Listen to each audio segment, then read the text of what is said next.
Character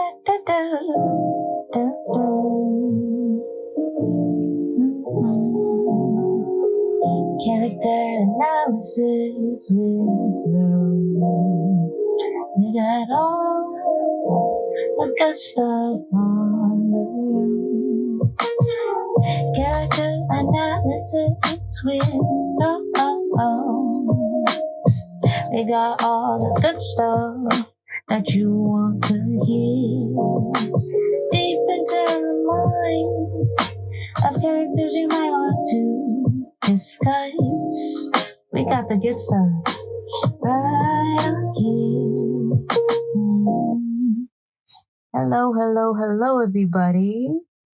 And welcome to the first official episode of Character Analysis with Rose. So you remember how in my introduction I basically said we're going to retrace our steps into where I left off on Twitter and basically just get y'all back into that. We're doing that right now. So today we're going to discuss the unique romance between Hisoka and Illumi. Let's get started because I don't want to have to, continue on with the analysis and y'all being like, what the fuck are y'all talking about? That would be insane, right? So let's get started with what I did talk about. So the relationship between Hisoka and Illumi can be described as, enigmatic. The juxtaposition of humanity's dark nature and the softer palette of romance entices the reader, that perfect blend like peanut butter and jelly. Stay with me. After all, one would not expect such a diametrically opposed characters to not only coexist, but also work well together. If Illumi had to choose a life partner, which is someone as vivacious and impulsive as Hisoka, probably wouldn't be anybody's first choice with this character. They'll be like, why would this character pick that? That's not at all what I would expect for a partner of this character. Slow down. Let Togashi work his magic because it works, okay? Stay with the role of the ocean. A lot of y'all, again, would be thinking, so is it the last choice? Da-da-da. Shut your mouth. It's not. It makes sense. But you know what they say. Opposites attract. So let us dive a little bit deeper into the complex and beautiful romance between Hisoka and Illumi. We'll look at all the aspects of this fascinating relationship from the journey, ups and downs, and everything in between. Let's take a look into the relationship and how it affects Illumi as a character, because after all, this is his analysis. Also, a little tidbit, but it makes sense. I saw recently that somebody posted a little clip from the manga. I was trying to find it. I could not for some reason. I think I have a different version of it. That's probably why. But it was essentially a scene in which Hisoka was contemplating, be like, oh, it's not like it's a big deal or anything. It's like I saw that scene within the manga and I was just like, why can I not find it? Again, it's giving modern Disney Prince energy, mostly Flynn. We'll get into that when we dive into his character analysis. That's going to be so much fucking fun. I believe so. But first things first, before I get too excited, let's just dive into Hisoka and Illumi's relationship in its stages. So the first thing I did before anything else, I was relationship tracking.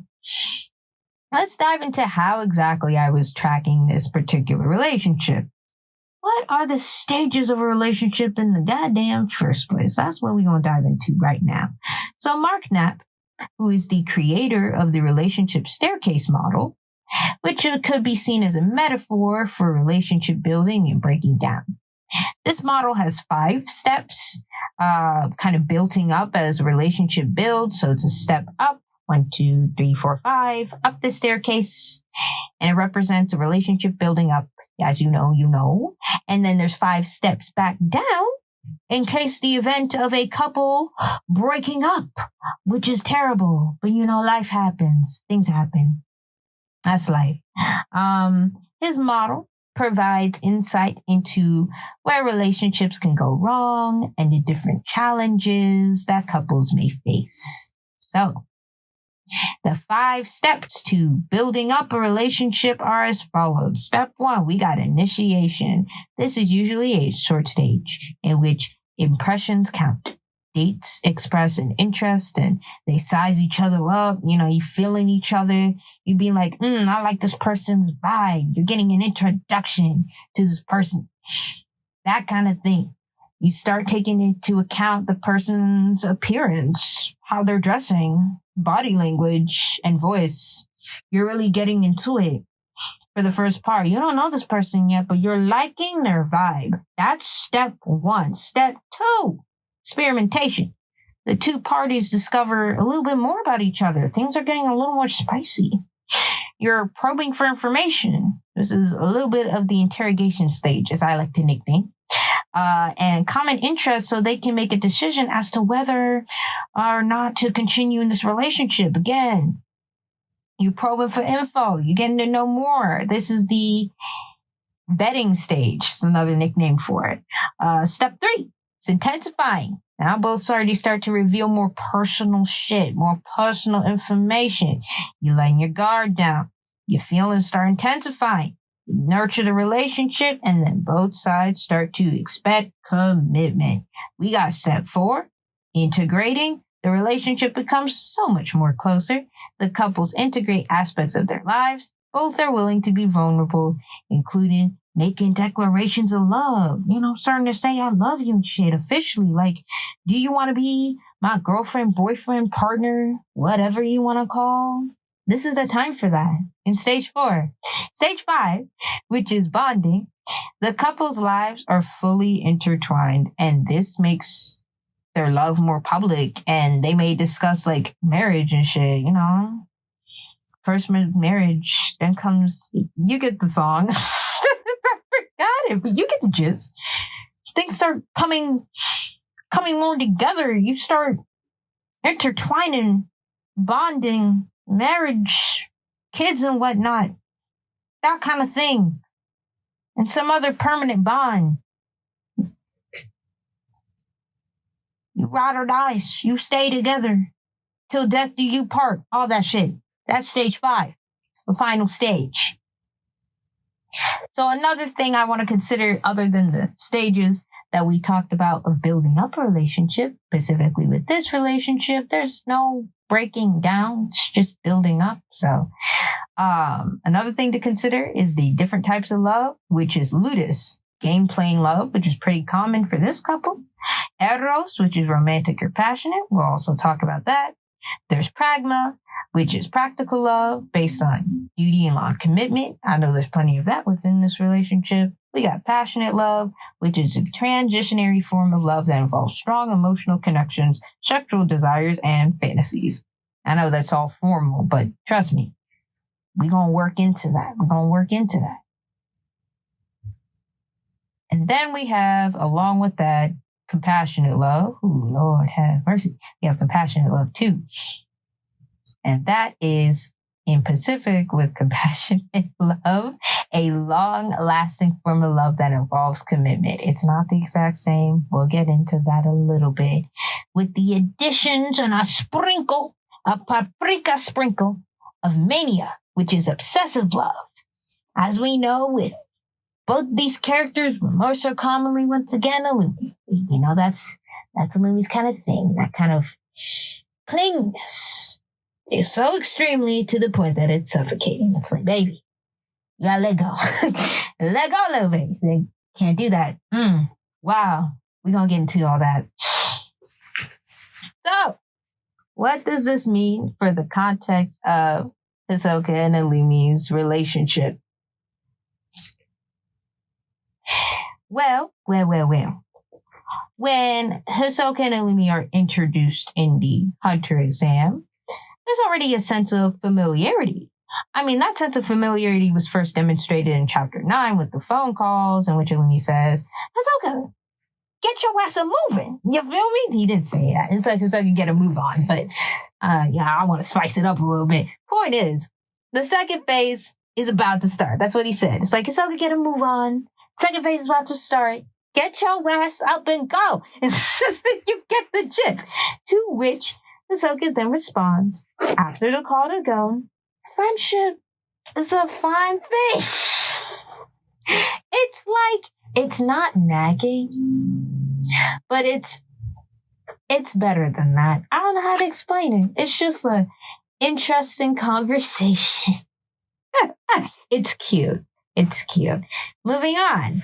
It's safe to say that Hisoka and Illumi are way past the initiation stage of that relationship, stage 1. And they seem to have known each other for quite a little while. So the age at which they first met is unknown. You can make your theories. All you need to know is probably before the age of, during this time of the 100 exam, Illumi is approximately 24. Hisoka is approximately 28. Anything before that is basically the theory that you want to dive into. So for me, what I've analyzed is, again, possible that it's either late adolescence or early adulthood. So it can't be anything after, because that wouldn't make much sense. So since Illumi might have gotten a little independent mission starting at age 16, the age of meeting might have started around 17, 19 for Illumi. And again, meeting, nothing else. Like, they might have seen each other during this age. Nothing else happened. Slow y'all roll. Okay? For y'all. Yammer. I know how y'all be. And 21 to 23 for Hisoka. That's why I said introduction. They just seeing each other. That's it. It's just nothing else. It's like, look. Nothing else. It's like, hello. Bye. You get the gist. We gonna dive into that. Anyways, 17, 19 for Illumi, 21 to 23 for Hisoka. Though no influence was shown, I gotta repeat that. No influence was shown from each other until the ages of 20 to 23 for Illumi and 24 to 26 for Hisoka. The reason I say this and why I said it in such a way is that when it comes to age gaps, I know how people feel about it. Me too. And the main question for age gaps of any age, but I think especially once you reach like 4 years, people start asking questions of, when did y'all two meet? Right? That's the question people be asking. Because you don't want to start off too early because you look hella creepy. Obviously, if you start off later, it's going to be fine. But if you start off early, that's really the time where things get dicey. You want to start at an age where things aren't as weird. Because think about it this way. If I said 14 and the other person was 18, a lot of y'all are going to look at me like I'm crazy. Correct? Correct. That is basically a freshman dating a senior. And we all knew how that was like during the times that we were in school. It didn't feel right. It was awkward. It didn't make much sense. Did it? No, it didn't. We were all like, that don't feel right. Ain't shit we can do about it, but it just don't feel right. That's the exact thing that I don't want happening when it comes to this analysis. Let's not do that today.com, right? Let's be civil. Let's be rational. So these are the age gaps that I've estimated. I hope it makes sense. And I hope it doesn't make you feel the same way that I've just described. That high school feeling of, they really shouldn't be dating because that's a weird power imbalance, which for this relationship doesn't make much sense. They don't really have that much of a power imbalance. Et the fuck all. We'll get into that later. But again, in the Hunter exam, like I said before, Illumi is approximately 24, Hisoka is approximately 28. They have a 4-year age gap between them. So when it comes to talking about any age gaps, again, I gotta put my gloves on. You gotta be really careful. The relationship most likely began as a co-worker to platonic transition that was likely gradual and had a transactional period in its early stages. However, in the Hunter exam, they appear to be in the experimenting stages as well as the intensifying stages, but it remains undefined. Translation, they're starting to feel each other a little bit, but they not really a couple yet. Like it's there, but it's not there. They dancing around it, essentially, which anybody who probably had a friend that did this kind of thing where they were dancing around, you'd be like, oh, I like them, but I don't know if I should date them or not. And you'd be like, if you don't go, you frustrate me. It's that kind of feeling. It's the same thing. It's the same thing. It's as frustrating as it looks. So, more of Hisoka and Illumi's dynamic as we continue on is shown in chapter 25, in which they have a conversation about their plans and strategies with Illumi after Hisoka is challenged by a random opponent. And this same opponent is then killed by Illumi, as we saw also during that episode, if you've seen it. But this seems to be an act of protection, as well as showing signs of pragmatic love towards each other. But again, it's the early portions. It hasn't really developed yet. We're still there, early stages. This pragmatic love, along with signs of lewdness, was displayed in the middle of the playful conversation as they discussed how that opponent was. Fortunately, one of their targets, and Illumi apologized for letting them get away. All that kind of stuff. So the conversation continues on, and it is later revealed that Hisoka only chooses targets that he believes are worthy in his eyes. The whole type of thing when it comes to his character. And don't worry, we'll dive into his analysis soon. Depending on how he perceives the person, he may do so out of irritation or because he finds them to be an interesting challenge, as we commonly see. So following the disclosure of that information, Illumi then offers the badges he earns to Hisoka, and then once again showing signs of pragmatic love. They then go on to talk about another opponent who was revealed to be a sniper, and Illumi reveals that the gun irritates him, so that sensitivity to, loud noises, we'll talk about all that later. Point is, gun irritated him. He didn't like that shit. Irritation appeared to be the secondary motivation as to why he wanted to get rid of the opponent. Illumi during this time was also disguised as Jita for short. I'm not doing all that. During the hunter exam, he then removed his disguise, to which Hisoka comments in a flirtatious manner, "That's always fun to watch," indicating that this action was not done for the first time. They known each other for a little bit, long enough to see certain behaviors that the other people may not see in such an intimate detail. They know a little something about each other that other people are not aware of. So, that kind of thing. All right.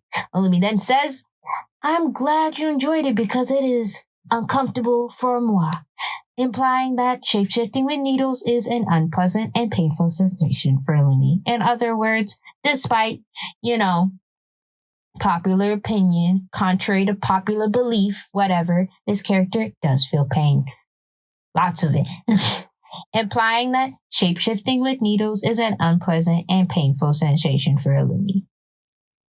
I also question if it's Nen or if it's just a mixture of Ehlers-Danlos syndrome, which is essentially really flexible skin, as to why that's possible for this character.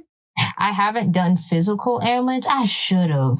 I really should have, but hey, missed opportunity. I just might do that later. Anyways, different pain expressions don't always equate to emotionlessness, as I described, and as previously discussed in this essay section on Illumi's mental health and neurodivergence, which I did do, and we might talk about that later if I feel like it. Rather, the emotional schema is different for some people. So, that kind of thing. After the conversation, Illumi digs a hole to sleep in and wishes Hisoka good luck and good night, displaying compassionate love.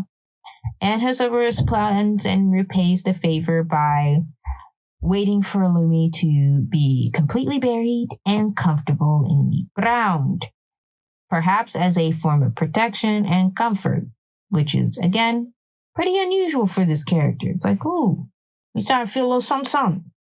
So, afterwards, Hisoka goes on to complete some tasks of his own. That kind of thing. Later in the interview process for the Hunter exam in chapter 32, Illumi answered that he wouldn't challenge Hisoka, showing that they might ruin the partnership that they are currently in. Right? It's like, I don't want to ruin that. So I'm just not going to do anything. It's like, it's not my thing. Then Hisoka responds that he might challenge Killua, but then ultimately decides on Gon. And this was most likely to psychologically manipulate Netero, as we see some hints of that within the manga. He most likely picked opponents who would probably elicit a strong emotional response in most people. This is further on proven with the statement, my malevolence couldn't match his indifference. So essentially saying that, wow, I thought, you would react in a strong way. I guess not. Like, okay. Like, okay. The decision to avoid Killua was probably made out of respect for Illumi, especially. The decision will be also revisited later in the election arc. So, in chapter 38, Hisoka and Illumi converse, and Hisoka questions Illumi about sharing his home address with Gon, to which Illumi informs him that, hey, it's cool, it's whatever, this location is public shit. Anyways, people can look it up online. Kind of like a good example would be like Drake. It's like, you can look up Drake's address. It's public information. Shit like that. But anyways, and that Gon and his friends are entering a different world, and they won't make it far in the Zoldicom. Hisoka then gives a concerned look at Illumi's broken arm, as we see in the manga, once again displaying signs of the itty-bitty pieces of compassionate love. Illumi then comments that Gon is interesting and can see why Hisoka is invested in his future, but Illumi then says that he sees Gon as a threat, that hypervigilance coming into play, good lord, and would like to deal with him, to which Hisoka then makes a response to that. It's like, you make a move on this little boy, you die. Gon is mine, friend, right? It's like, you gotta remind, it's like, it's still friendly. I still care, whatever, but if you make moves, get feisty, move with that hyper vigilance of yours, you gonna feel some different. So, in order to prevent confrontation with a future protege or student, again, we'll dive into all of that when we analyze Hisoka's character. That won't be for a little bit later. All you need to know is, like, don't make moves on my protege, my future protege. It's like, don't do that. Let's not kill no kids today.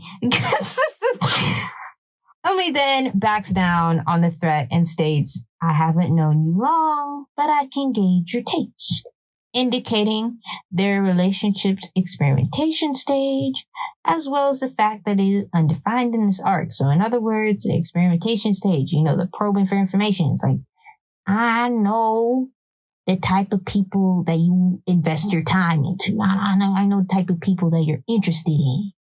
It's like, I figured that out during the experimentation stage. So let's continue a little bit further. One thing to note is that because Hisoka's relationship with Illumi is undefined for the Hunter exam to sometime in the York New arc, Hisoka's attempts to initiate the dating process with Machi started in the York New arc, for those of you that have watched that episode. In the Heaven's Arena arc, right? It's like the dating process. Wanted to initiate with Machi in the Heaven's Arena arc. We saw that episode. To which Machi rejects. She was like, no, I ain't doing all that. And Hisoka accepts the rejection. Wow. Something that I wish a lot of men nowadays do. It's like, side note, but not really. It's like, it's kind of the opposite of basically that. So instead of, how just accepting rejection, being like, oh, that's fine, it's whatever, right? Hey, the whole nice guy syndrome. It's like, I don't get why these girls are dating. It's like stuff like that. It's like, you'd be annoying as fuck. And if not annoying, then damn right dangerous. It's like, none of that happened. It was just civilness. Civilness that I wish would happen in real life. It does sometimes, but It really depends on who you bump into. Hey, that's neither here nor there. Moving on with that, the relationship between Hisoka and Machi still remained, for the most part, platonic, though the two may have had potentially maybe a previous sexual, I don't want to say romantic, probably sexual. The relationship between them that could have happened in the past, and como se dice, I say could have, appears to have ended like permanently. They just seem platonic and that's it. I don't think it would move on further than that. So I then go on to say,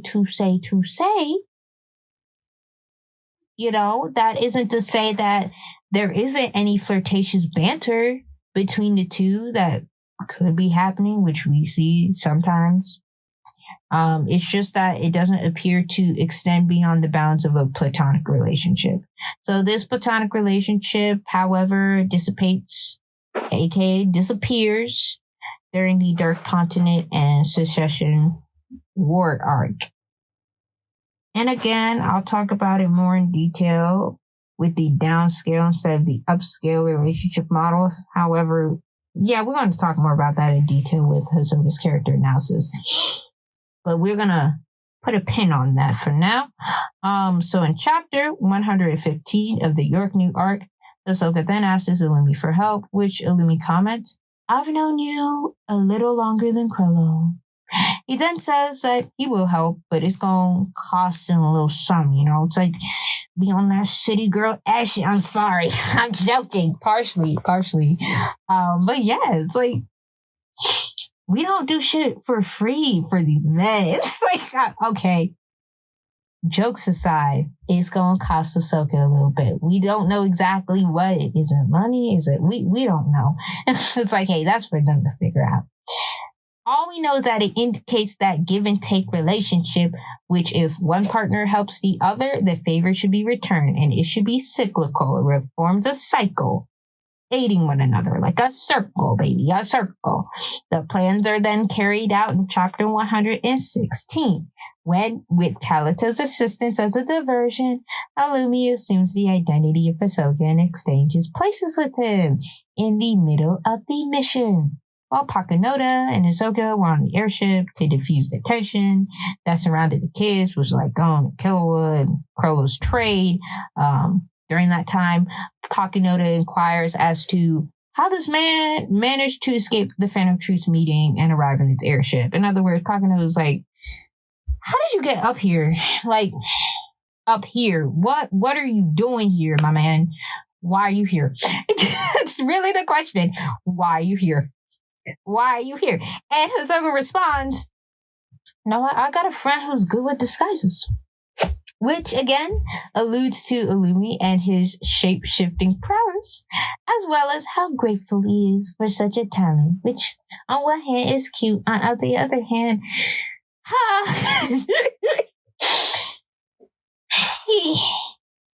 he's him.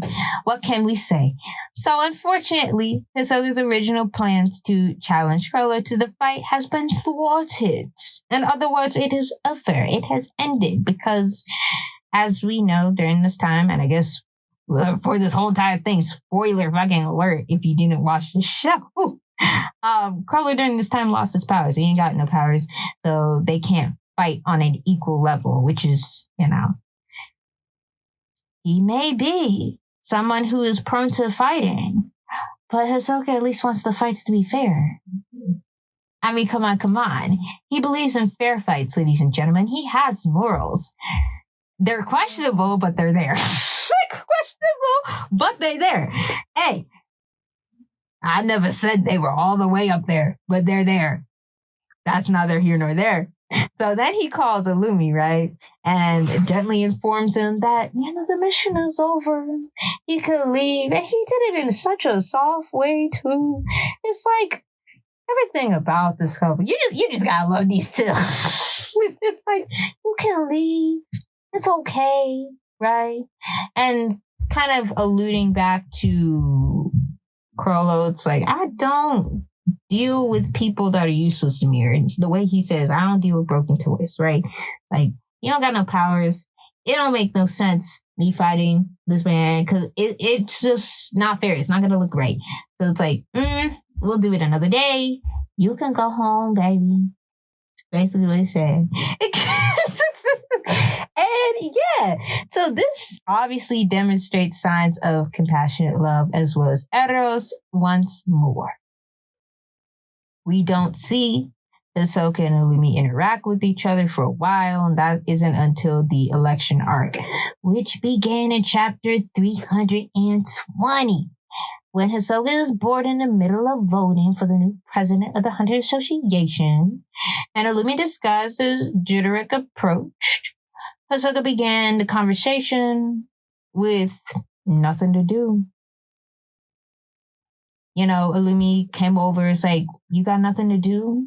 And Hisoka responds with, oh, Illumi, hi, hello, same to you.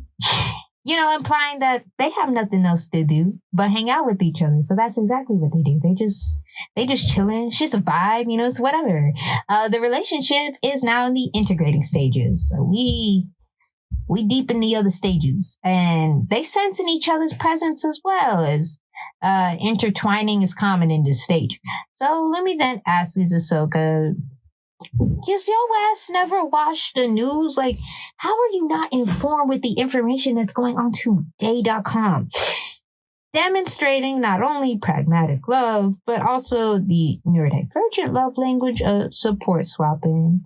And I discussed like Hisoka's potential ADHD. We're going to analyze that a little bit later. But for now, you need to know essentially pragmatic love was existing during this time. That's the important part. And keeping him informed as well as a little bit focused, you know. So moving on, Illumi then informs Hisoka of every recent event that occurred during his absence. During this conversation, Hisoka asked him to play for tone. Would you like to be my manager? This is Hisoka's way of appreciating Illumi's ability to keep him on track at times, you know, keep him on that schedule, as well as his beautiful organization skills. This demonstrates eros, ludus, and compassionate love all at once because he did it in a kind of jokey manner, but at the same time serious. It was a blend of both. So, following such banter, Illumi begins to discuss Alika and the issues that have arisen in the Zoldyck household regarding how she should have been handled. Because, you know, that entire situation with Alika, which we will dive into a little later. Maybe not. I don't know. All you need to know is that shit was messy during this time. Everybody was stressed the hell out. It was a crazy time. The election arc, was it not? So crazy. So crazy. So yeah, in chapter 323, Hisoka and Illumi are in the middle of a dinner meeting / a date, as some people would like to declare. Hey, to each their own. I said date. Some people say dinner meeting. It don't matter what you call it. It's the same thing. During which Illumi explains all of his discoveries and analysis about Alika and every interaction she had with people in the Zoldyck household.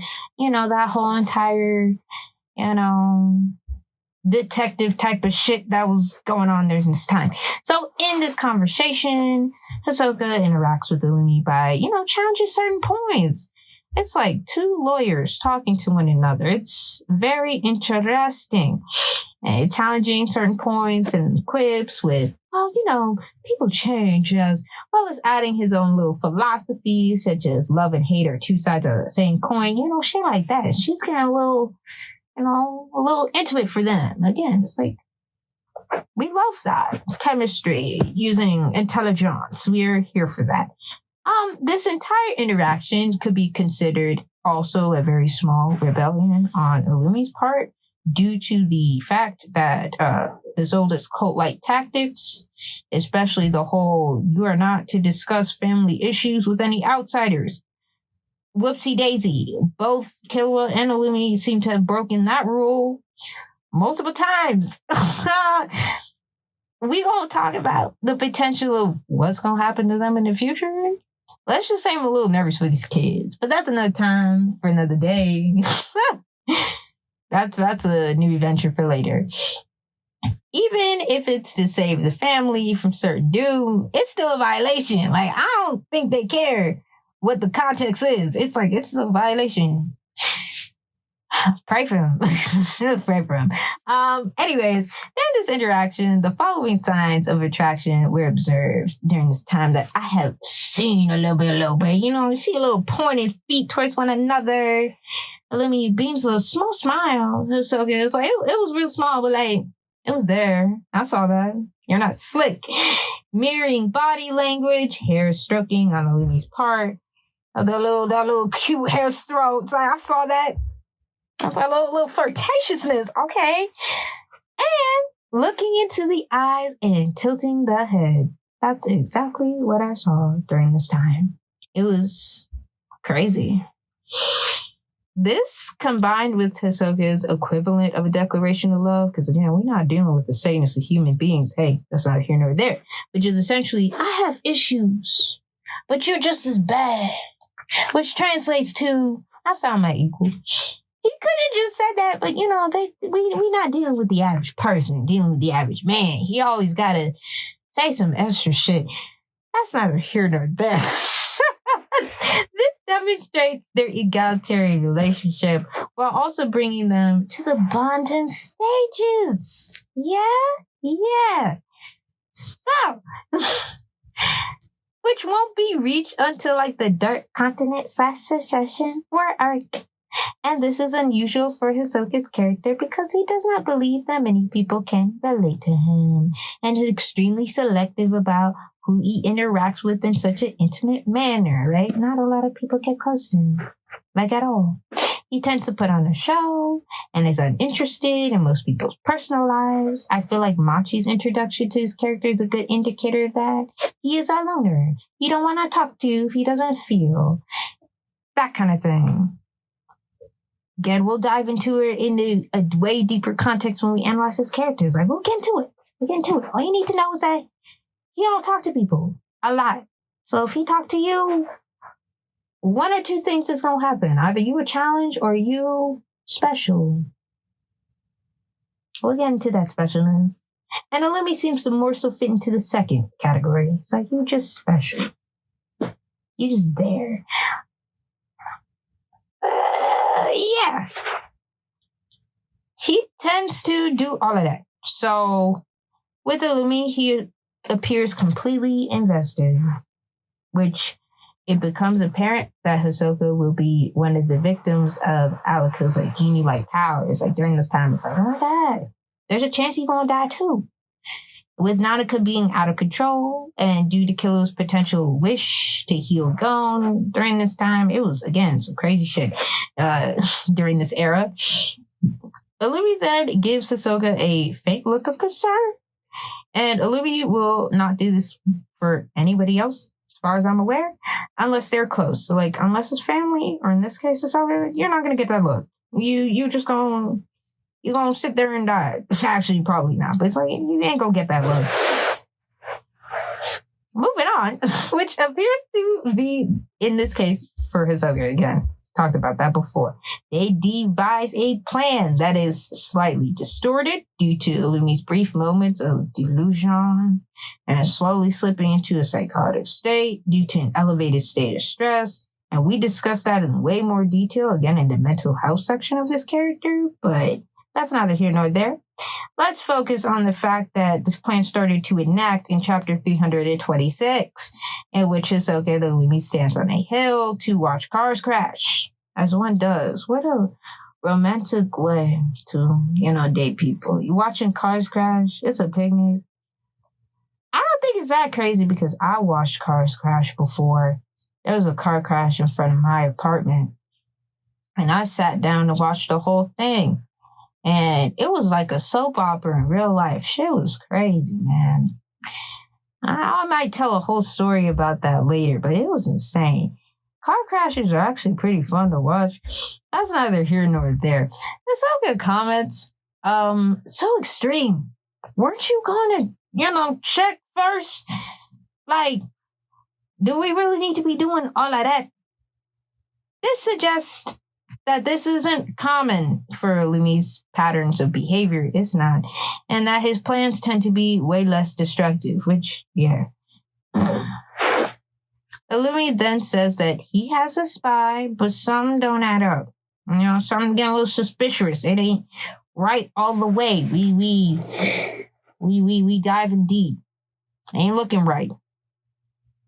So following such discoveries, Illumi devises even more of an erratic plan, one of which is to eliminate any butlers and separate Alika from Killua, to which Hisoka agrees. Though Hisoka's partner's behavior is unusual, unpredictable at this time, it don't really bother him, like it would any other person. See, Hisoka is captivated by this porcelain figure of a human slowly unraveling and displaying signs of humanity. But this type of humanity is more so the stressed type. So shit is a little crazy. By a little, I mean a lot. So, off they go as they race against time to stop a potentially lethal wish. And Hisoka was working with the kids during this time, which was Killua and Alika, as a diversion, because he also needs to help Gon to be kept alive during this whole entire thing. Because, again, throughout all of this, the goal is like, none of these kids should be dead. And not to mention, Illumi's plan is rushed and absolutely not foolproof, because I mentioned there's a lot of holes. This plan don't look right. It's a mess and a half. We out here rolling, keeping up with the Joneses, if even. So Hisoka then makes a joke about killing Killua to distract, again, as a diversion for Illumi, which, again, agitates him. It triggers him, so to say, and it releases his bloodlust net, and then it transforms him into a banshee-like creature. It ain't gonna make sense until you watch the show. This is done so the kids could easily find Illumi and then move away from the area.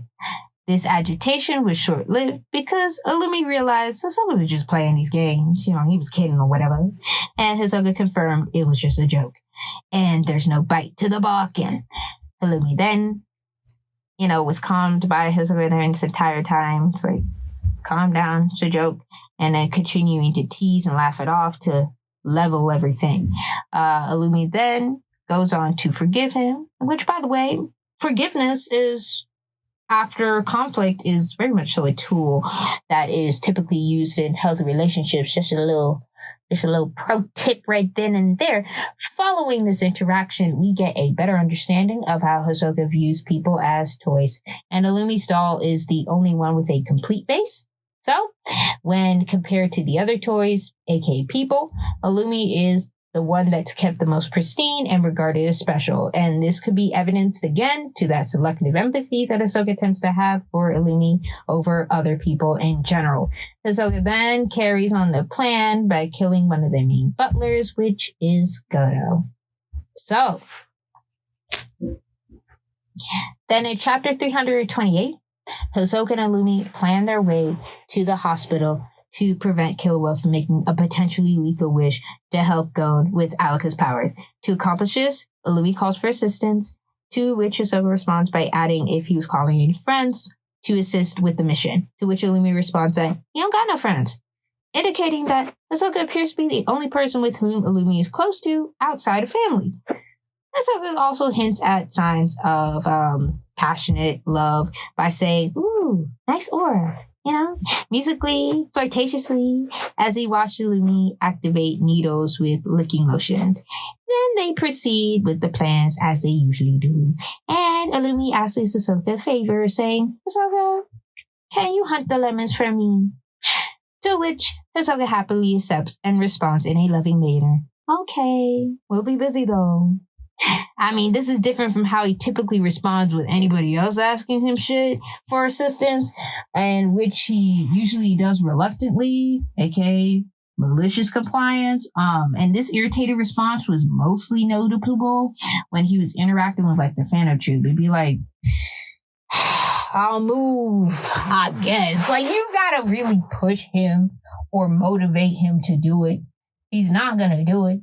Or he'll do it, but he'll complain. And if not complain, then it'd be like, this better have a prize at the end. Because I'm not out here with this mess. it's kind of like, especially during the times of, I guess, childhood, your parents ask you to do something, but you don't feel like doing it, but you have to do it because if you don't, they find to punish you one way or the other, however which way your parents choose to punish you. And you don't want all that mess. You don't want all this drama and nonsense. So you just go ahead and do it, but you don't want to. And sometimes there's no reason to do it, so you don't do it. I don't know if you're lucky enough to live in a household in which you don't have to do something, but hey, you don't do it, and it is what it is. It's kind of like that. Yeah. So, anyways, that's kind of what happens with a fan or two. But with Illumi, it's like, can you do this thing for me? He'll be like, okay. And that's it. There's no fight. Nothing. It's just like, okay, that's it. I think we give him. It's like, what? It don't make no sense. It's craziness. But following the call, Illumi says, well, there's still time before any of the blimps land, And I guess I should just go help Hisoka out. Which also highlights a little bit of that caretaker/hero tendencies that I've discussed a little earlier in this essay, but that's not here nor there. But this time it's directed at a significant other rather than a family member, as well as pragmatic love. So, continuing on.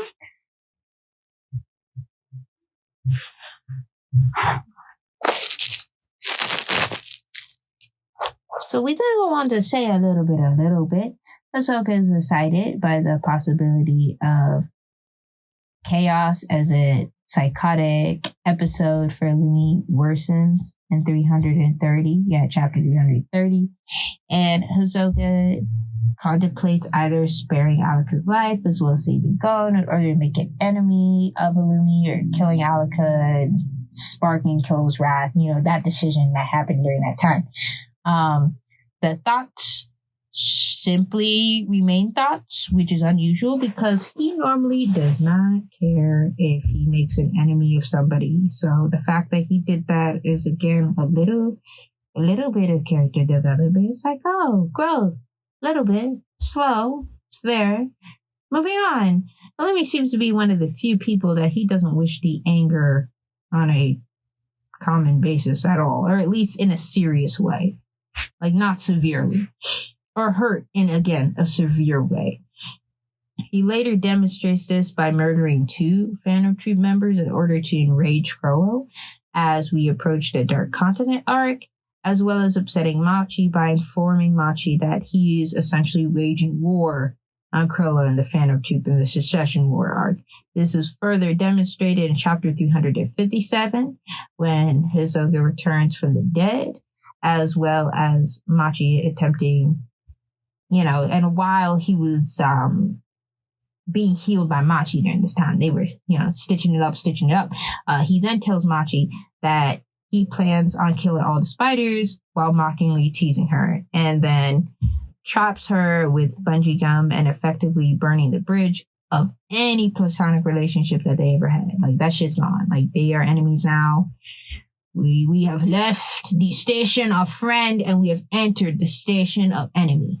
So he then goes on to fix his own wounds with Texture Surprise, and it is a mystery as to where exactly he went. But let's just assume that some of that time was spent with Illumi.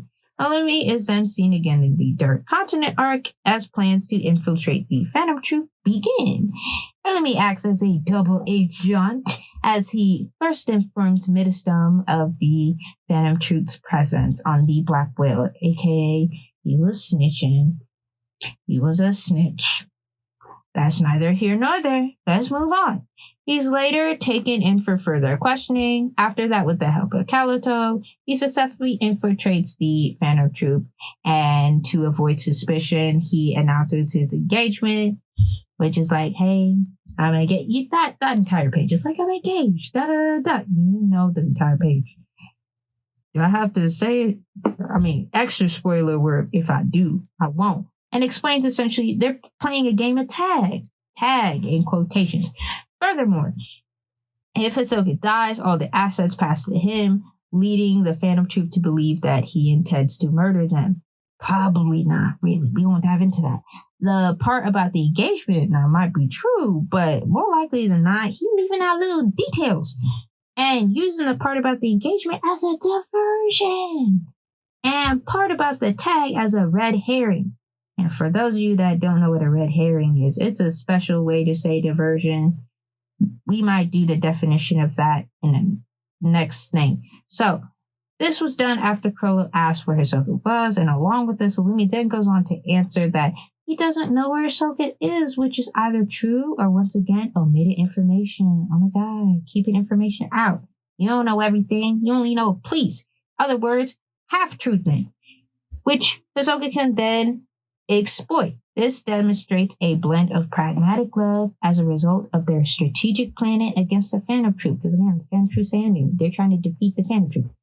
Eros and compassionate love as a result of their engagement, that thing, and hints of ludus and passionate love combined. So basically, it's all the forms and types of love in one pre-package. Hisoka also states that in the Secession War that he loves honest people, which is one of Illumi's concrete traits, his blunt and honest approach to conversations and life. And what most people would consider an annoyance is a blessing to Hisoka, especially during this time in which we're out here with someone who is so honest. You don't expect them to lie or to omit everything. So they're the least suspicious person. They're the best person to be a spy.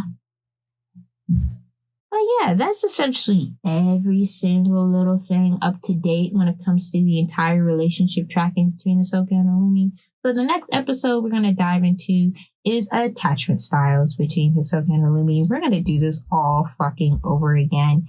And basically I'm retracing all my steps from twitter.com because Elon was on that mess. So now I'm bringing everything that I used to talk about onto here. I hope y'all enjoy. I hope y'all have a good day, good evening, whatever time you're listening to this. And I'll see y'all next time. All right, bye-bye. Love y'all.